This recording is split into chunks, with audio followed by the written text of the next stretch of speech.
Good morning students.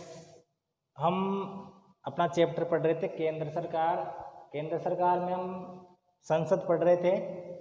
तो संसद के तीन आपको मैंने अंग बताए थे। तीन अंग होते हैं संसद के। पहला आपको बताया था मैंने लोकसभा, दूसरा बताया था मैंने आपको राज्यसभा, तीसरा बताया था मैंने आपको राष्ट्रपति। ठीक है, अपन इसको स्टार्ट कर चुके थे लोकसभा को। लोकसभा में भी कुछ चीज़ें हमने पढ़ ली थी, जिसमें मैंने आपको अन्य नाम बताए थे।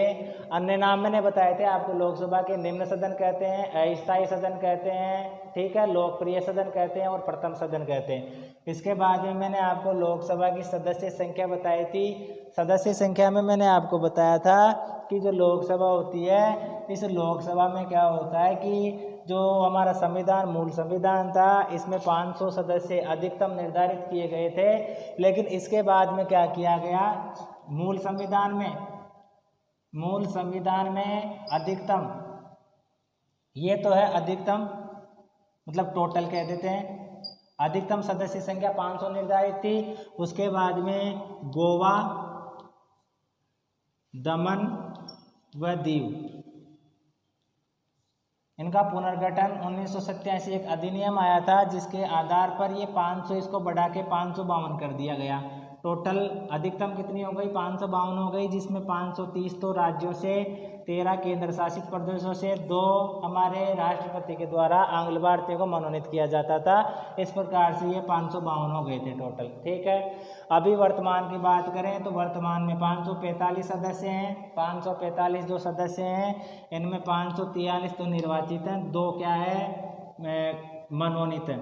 ये तो निर्वाचित, ये मनोनीत है।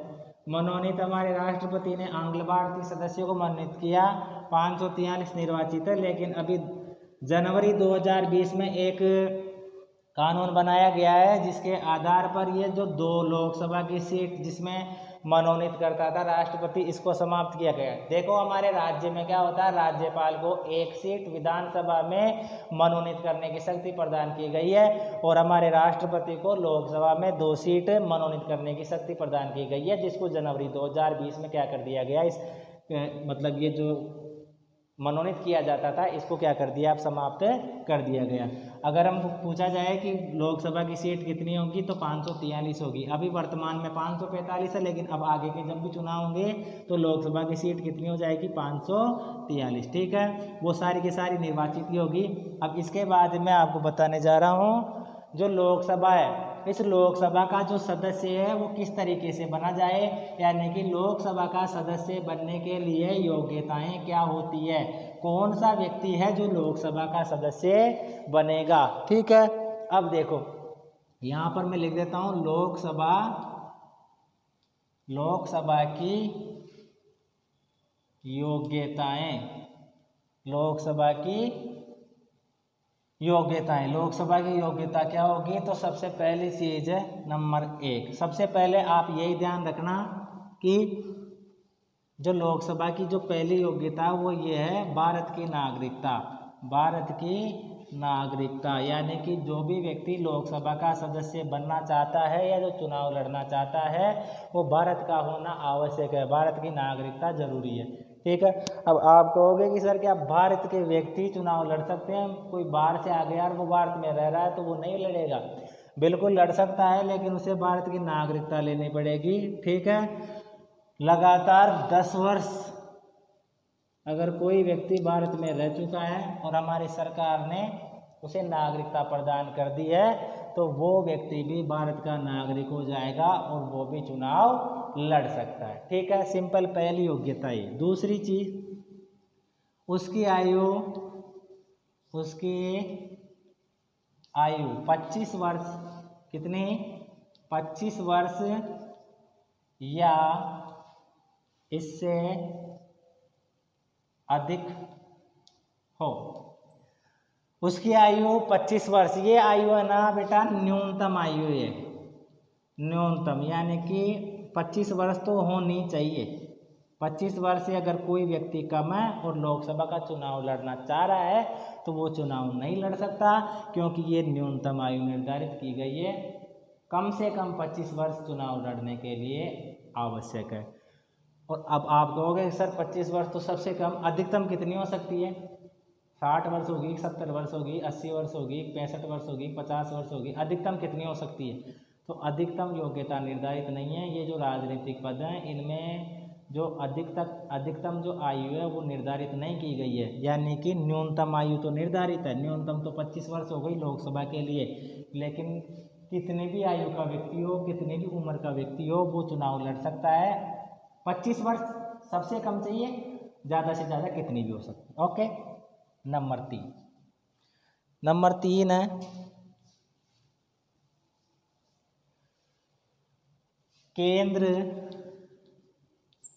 केंद्र या राज्य,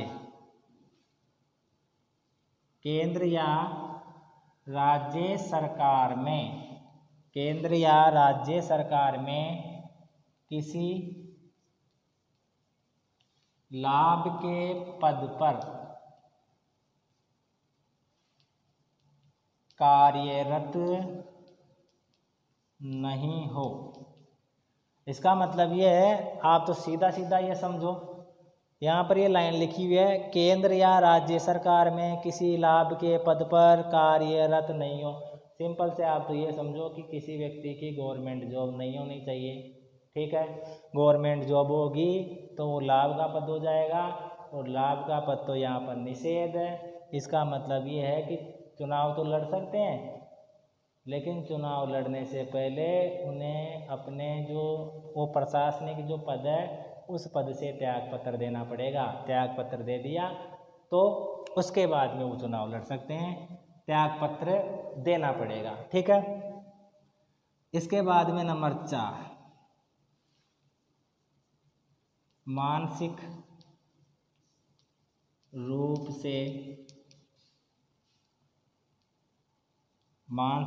से स्वस्थ हो। हम क्या कर रहे हैं, हमारे राजनीतिक जो प्रतिनिधि है उसका चुनाव करने जा रहे हैं। अब राजनीतिक सदस्य का, एक प्रतिनिधि का चुनाव करने जा रहे हैं, तो क्या ऐसा व्यक्ति चुनेंगे जो मानसिक रूप से स्वस्थ नहीं है? कि नहीं सर, मानसिक रूप से तो होना ही चाहिए, क्योंकि ये लोकसभा का सदस्य संसद में बैठेगा, संसद की बैठकें चलेगी, संसद में कई वार्तालाप होंगे, और हमें ये जो सदस्य हैं लोकसभा के, इन्हें अपने मत भी प्रस्तुत करने पड़ेंगे, अपने विचार भी रखने होंगे। तो एक ऐसे व्यक्ति की आवश्यकता है जो मानसिक रूप से स्वस्थ हो, बिल्कुल जिसकी बुद्धि अच्छी तरीके से काम कर रही है, तर्क कर सकता है, वितर्क कर सकता है, बोल सकता है, बातचीत कर सकता है, ठीक है, वार्तालाप कर सकता है, अपनी राय दे सकता है, सलाह मशवरा कर सकता है। तो ऐसा व्यक्ति, उसको अपन मानसिक रूप से स्वस्थ बोलते हैं। तो मानसिक रूप से स्वस्थ होना चाहिए। 5वीं चीज़ है दिवालिया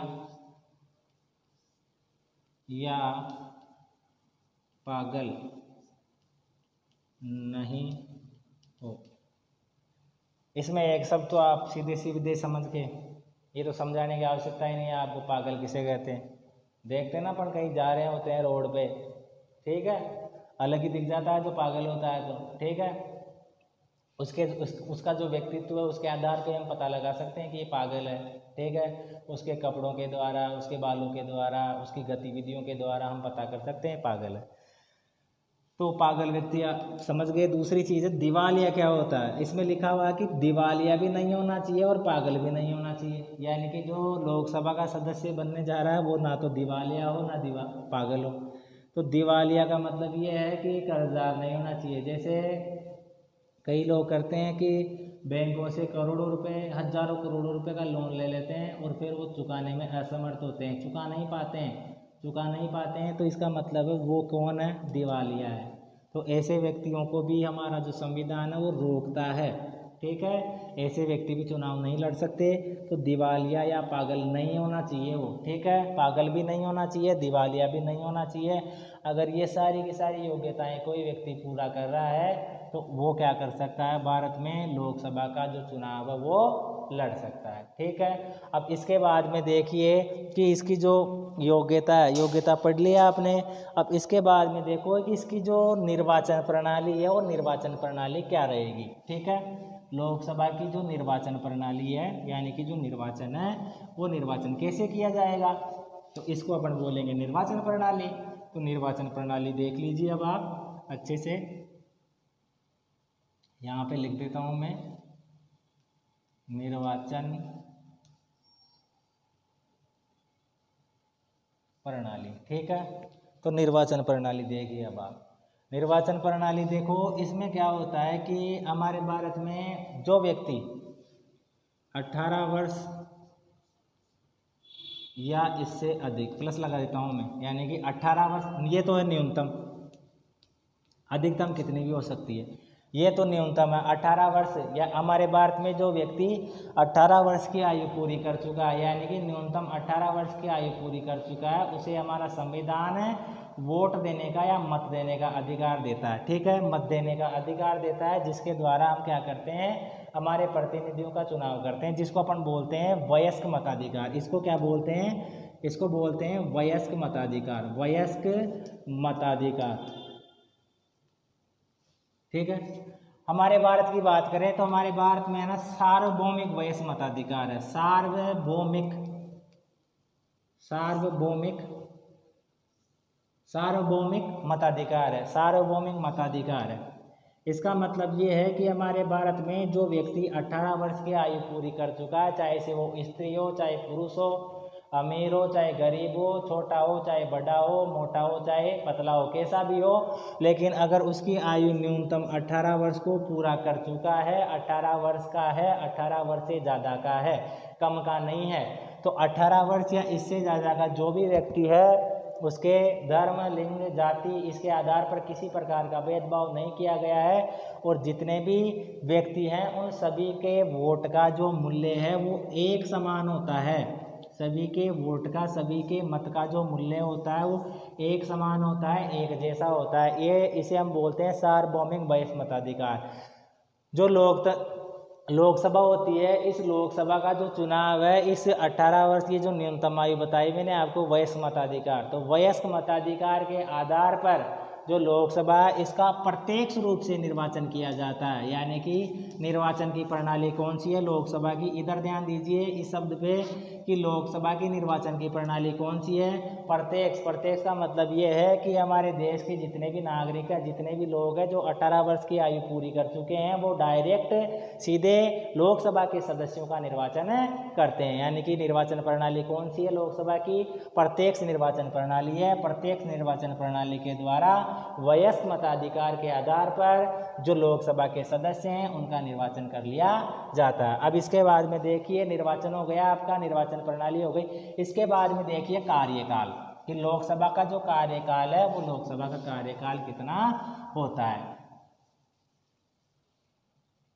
लोकसभा का कार्यकाल देखिए, जो लोकसभा का कार्यकाल है वो सामान्यतः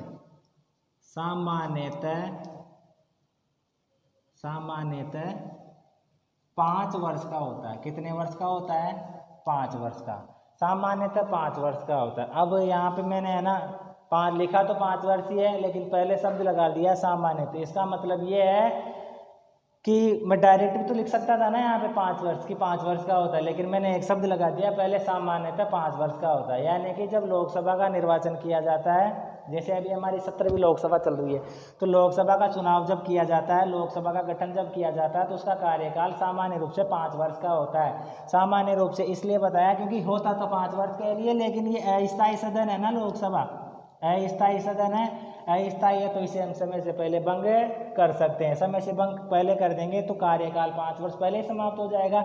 इसलिए मैंने यहाँ पे लिखा है सामान्यतः 5 वर्ष का होता है। होता तो 5 वर्ष का है, लेकिन अगर लोकसभा को समय से पहले भंग कर दिया जाएगा तो उसका जो कार्यकाल है पूरा ही नहीं हो पाएगा 5 वर्ष का। इसलिए सामान्यतः 5 वर्ष का इसका कार्यकाल होता है। अब देखो, ये जो अस्थायी सदन है, ये मैंने आपको बताया था कल भी कि ये अस्थायी सदन है, समय से पहले इसको भंग कर सकते हैं। अब देखो, एक हमारे देश में क्या होता है, मंत्रिपरिषद होती है, मंत्रिपरिषद, और मंत्रिपरिषद का मुखिया कौन होता है, पीएम, यानी कि प्रधानमंत्री होता है। मंत्रिपरिषद होती है, मंत्रिपरिषद में लोकसभा के सदस्य भी होते हैं, राज्यसभा के भी सदस्य हो सकते हैं। दोनों सदनों के मंत्री हो सकते हैं, उसको अपन मंत्रिपरिषद कहते हैं। मंत्रिपरिषद का मुखिया पीएम होता है। ये है ना क्या होते हैं कि ये अगर मंत्रिपरिषद जिसमें पीएम भी शामिल है, अगर ये 2/3 बहुमत से क्या करे, राष्ट्रपति को सिफारिश कर दे कि लोकसभा को बंद किया जाए, राष्ट्रपति को सिफारिश करे, ये सिद्ध कर दे, तो राष्ट्रपति फिर क्या करता है, इस लोकसभा को क्या कर देता है, भंग कर देता है। उस कंडीशन में इसका जो कार्यकाल है 5 वर्ष का, वो पूरा नहीं हो पाता। राष्ट्रपति भंग कर सकता है, ये शक्ति होती है राष्ट्रपति की, लोकसभा को समय से पहले भंग कर सकता है।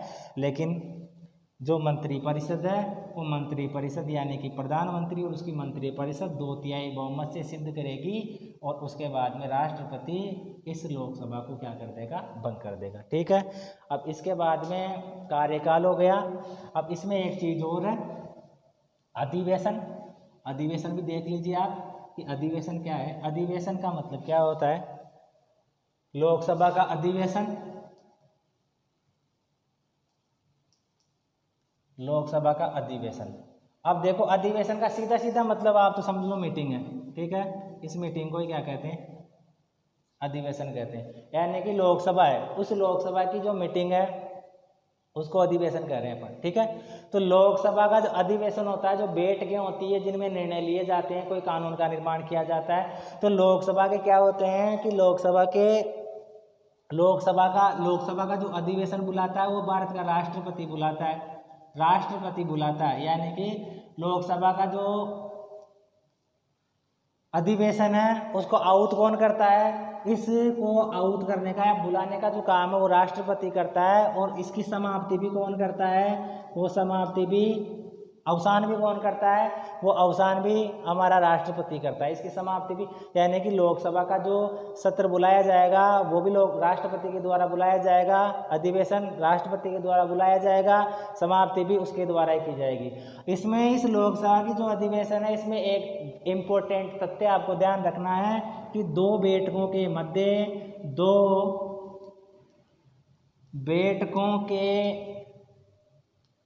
मध्य 6 माह से अधिक